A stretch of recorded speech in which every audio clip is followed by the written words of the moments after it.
I'm Mark Small, and I'm an attorney in Indianapolis, Indiana. I'm co-host of Civil Discourse Now with Indianapolis attorney Paul Ogden.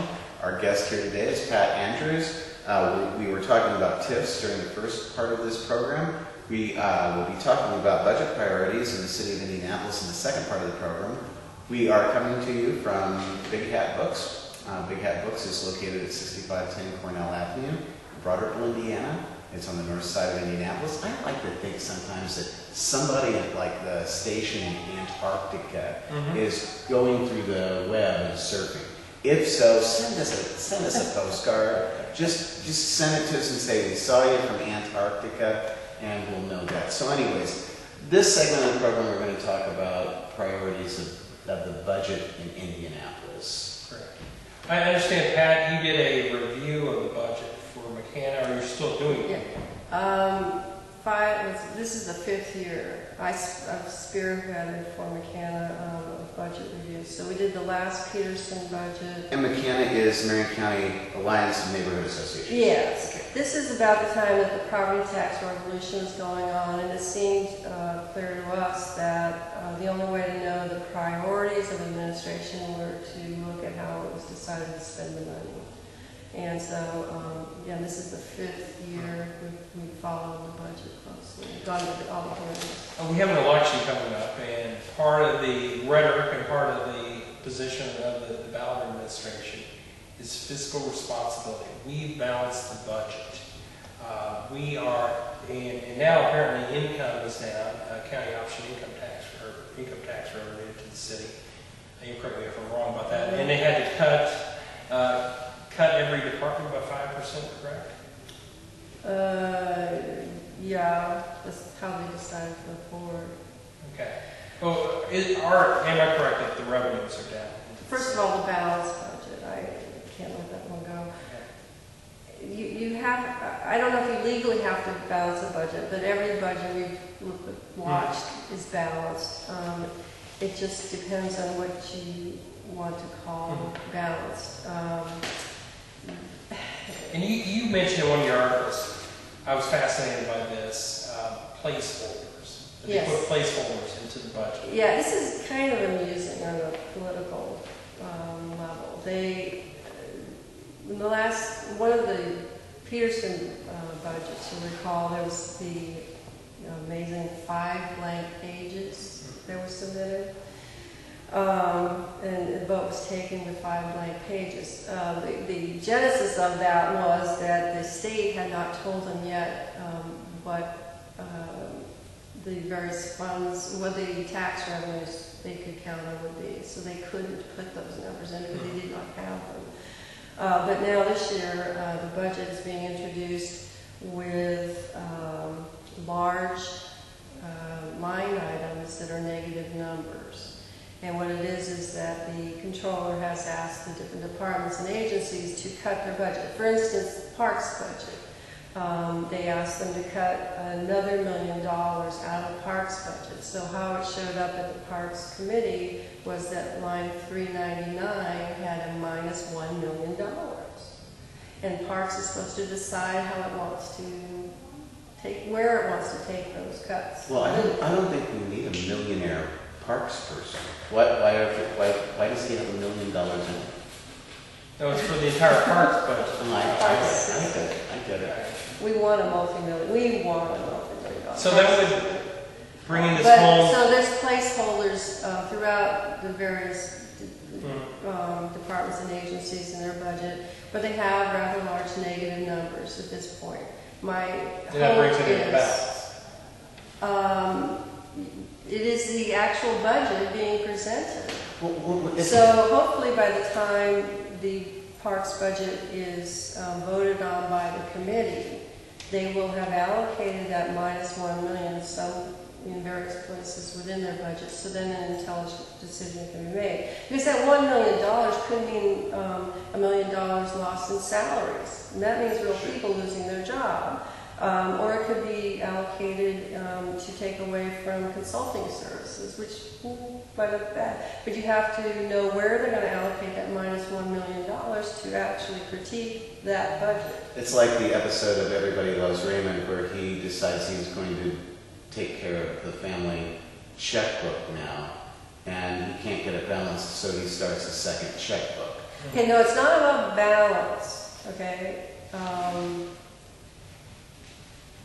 This is their, how they've chosen to proceed with budget cuts.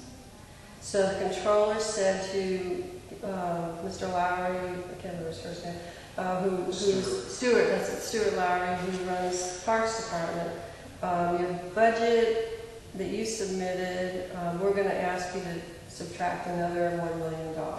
And so how they did it was they just put a line in as a minus $1 million. And at some point, Stuart Lowry has to figure out where he wants to put that. Will he have to figure it out before they vote on the budget? Once the council passes the budget for the Parks Department or any department, they have 4 categories that are frozen. They can be, new public hearings can happen during the year, but unless that happens, they're frozen.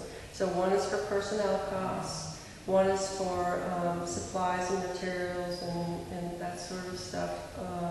One is for outside services, and the last one tends to be intergovernmental swapping, or if you pay fees for having your vehicles serviced by DPW, that sort of stuff.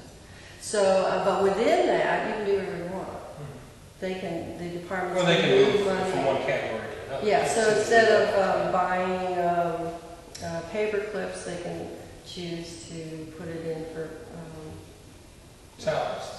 No, they can't swap it between those. But I see them all the time come down and say they want to They will come and ask. money from They one have to come category in, to another. right, but it has to be out in the public. So the way that they balance the budget is they just told each department, cut 5%, they're showing it as being cut 5%, therefore they are balanced. Okay, I think we're getting off on the word balance too far. Well, I guess I'm looking at it from the standpoint of if balance is money coming in has to match money being spent. You can't spend more money than is coming in. That's the basic idea of balance. And everybody right now is so hung up on government deficits, and we can't spend, the government can't spend, it's wrong for the government to spend, we shouldn't be spending for the government, and taxes should go down.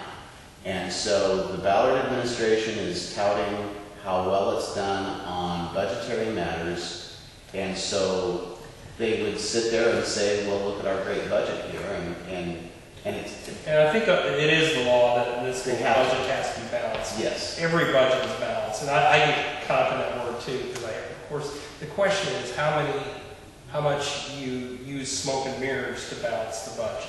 Did he use smoke and mirrors? From your opinion? Peterson didn't use smoke and mirrors, and Ballard hasn't used smoke and mirrors. I think, but Ballard's administration accuses Peterson's administration of doing it. So on the word balance, the money in and the money spent were identical. Okay, so they were balanced.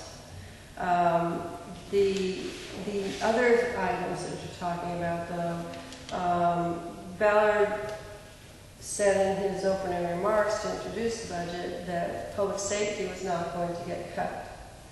But in fact, And what is public safety? Public safety is fire department, police department, the courts, the sheriff's department, the clerk's office was deemed part of public safety, homeland security, anything, even animal care control. Well, they pulled that out, but so anything that has to do with the justice system, from arresting to putting them up in jail. So it wasn't being cut? It is being cut, anywhere from 3 to 5%. So I don't get that. I don't get why. They know that it's being cut 3 to 5%, and now in the committee hearings of the council, they're admitting, they're saying it. But they let Ballard go forward saying there would be no cuts in public safety. That was not true. Layoffs. They're saying there'll be 200 job positions lost through attrition. And it appears that it's actually being set up. There'll be at least 10 layoffs in the kind of clerk's office where they've set that budget. Some of these other things like parks, like I said, they've got a $1 million minus It's $1 million they've got to put somewhere. If he chooses to put them in personnel, that means layoffs. So at this point in time, I don't think you can count on 200 positions being eliminated through attrition. It's looking like they've cut some in ways that are going to lead to immediate layoffs. Unless one changes the definition of the word attrition. Immediate attrition.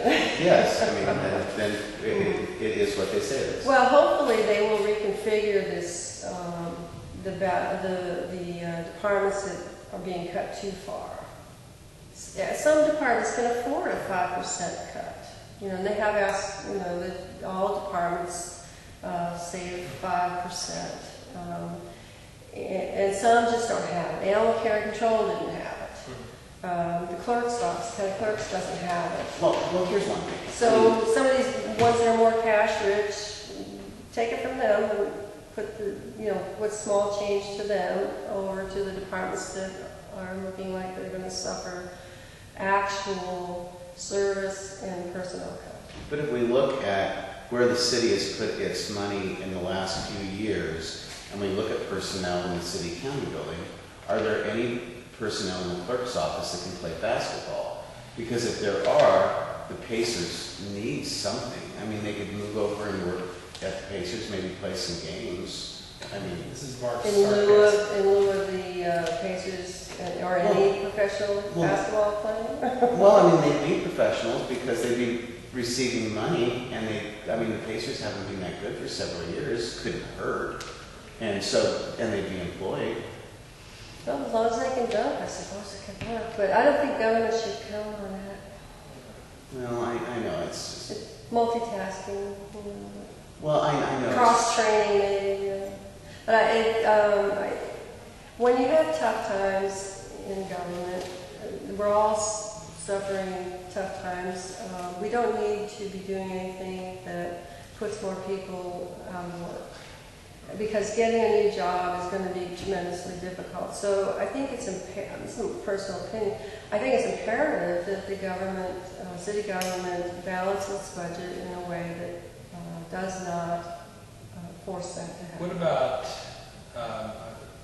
reading some of the literature from the campaigns? I hear that we have a lot of job commitments coming in. So why isn't the revenue of the city going up? And it appears to be going down. Well, aren't we rich yet? Not rich yet. Well, Well, what are these job commitments that people keep talking about? well, it's interesting. There's certain organizations that help the city land jobs. That can be through a tax abatement process or other tax incentives. Explain But for what the happens audience what the tax abatement is. Well, you don't. There's one guy left out there. He doesn't know he's. But he's in Antarctica. He's in And he's Antarctica. going to drive us a car. Well, there you go. Okay. Well, Mr. Antarctica. We have a process in Indiana, as everywhere, that a business can ask for relief from having to pay property taxes on a new investment. We're getting right towards the end of the third segment. I'm sorry to interrupt. We'll be right back. PR list. You have all the radio shows, including the morning comedy